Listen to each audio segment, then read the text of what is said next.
សួស្តីបងប្អូនថ្ងៃនេះខ្ញុំនឹងមកធ្វើទឹកល្ពៅឲ្យបងប្អូនមើលមុននឹងធ្វើទឹកល្ពៅដំបូងយើងត្រូវមានផ្លែល្ពៅជាមុនសិនអញ្ចឹងឥឡូវនេះល្ពៅខ្ញុំបានកាត់ហើយអញ្ចឹងខ្ញុំពុកនេះពីកង់ដើម្បីឲ្យងាយស្រួលស្ងោរទៅចិត្តវាបែបនេះ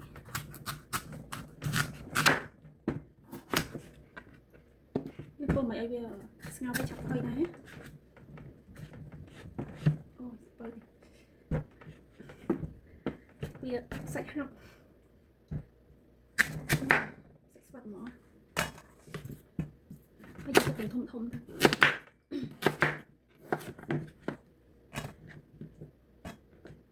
ញុំចិត្តទូទៅតែសិនឲ្យប្រវាស្រោមចឹងដបងថាចង់ទៅល្ពៅនឹងស្លដែរប៉ុន្តែមើលទៅ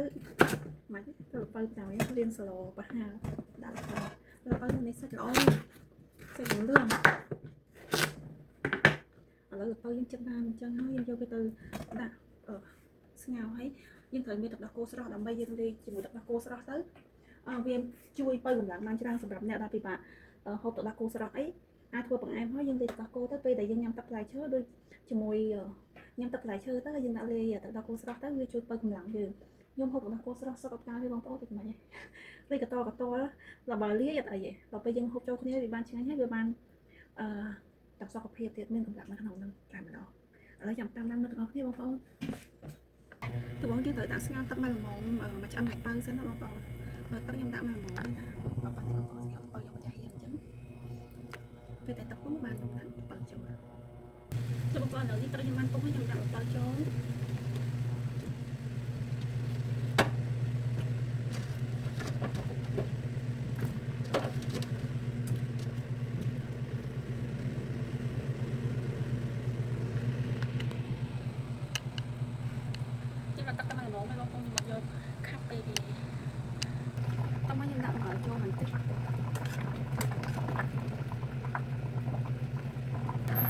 បើយើងមិនពុះឲ្យបងប្អូនតែខ្ញុំចង់ទុកឲ្យវាយូរបន្តិចដោយសារតែខ្ញុំអត់ចង់ពេលឆ្អិនហើយយើងយកវាមកកោទៅឆាប់ឆ្លោតដោយសារតែវាល្អទៅហើយអញ្ចឹងបើយើងងាត់វាទាំងធំអញ្ចឹងទៅវាអត់ឆ្លោតទៅយើងអញ្ចឹងយើងអាចងាត់វាមករហូតដល់ឆ្អិនហើយចាំយកវាទៅកិនឥឡូវនេះឲ្យយើងបានឆ្អិនល្អហើយស្រួលណាស់ហើយតែយើងនឹងក៏អត់ចោលដែរបងប្អូនព្រោះវាមានជាតិអីក្នុងវាយើងចោលទៅវាបានរសជាតិយើងយកទៅទឹកហ្នឹងយកទៅកោវាដែរ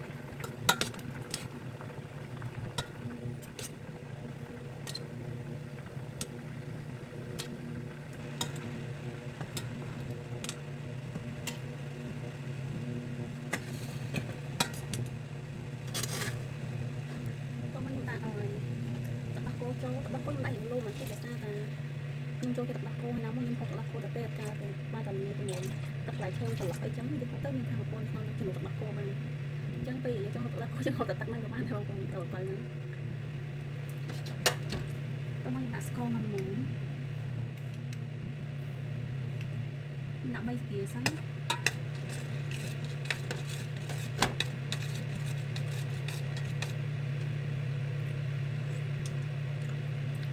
ទឹកស្ករយើងអានឡំប៉ុណ្ណឹងហ្នឹង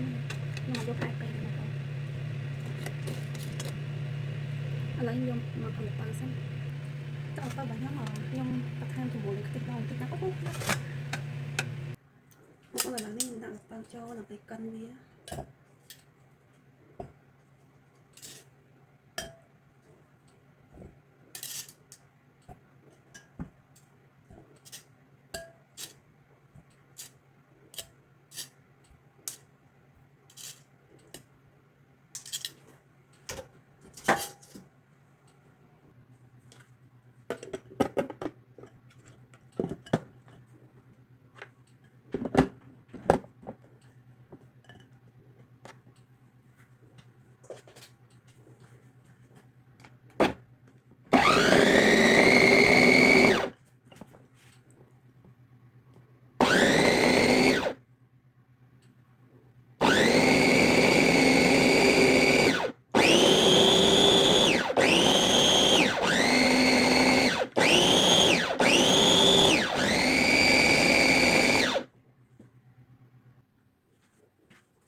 ស្ករឲ្យខ្ញុំធ្វើហើយហ្នឹងចាក់ចូលវាបន្តិច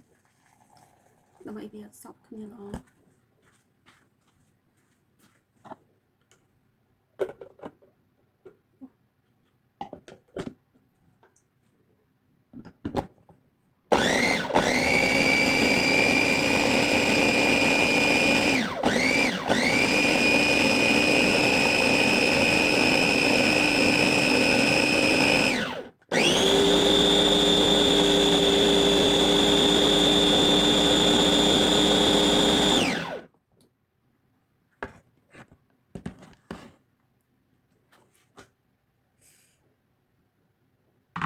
ឥឡូវនេះកាន់តែមកខ្ញុំចាក់ទឹកស្ករចូលបន្ថែម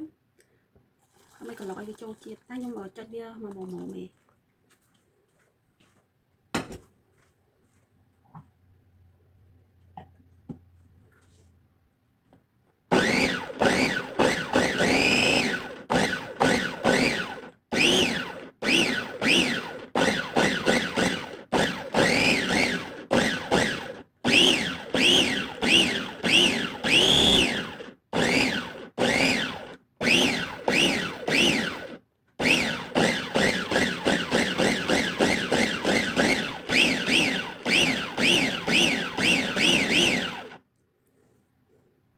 ឥឡូវនេះទឹកល្ពៅរបស់ខ្ញុំបានកន្លុកហើយបងប្អូនវា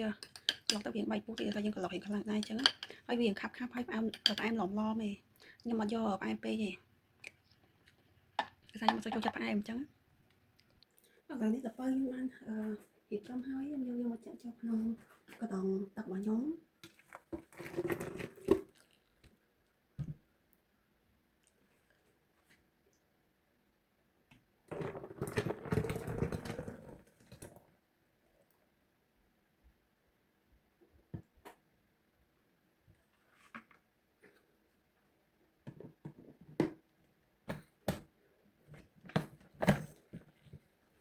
បានពេលទៅជាមួយកែវ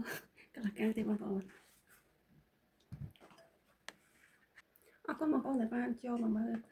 ទស្សនាវីដេអូរបស់ខ្ញុំតាំងពីដើមដល់ចប់អរគុណបងប្អូនជម្រាប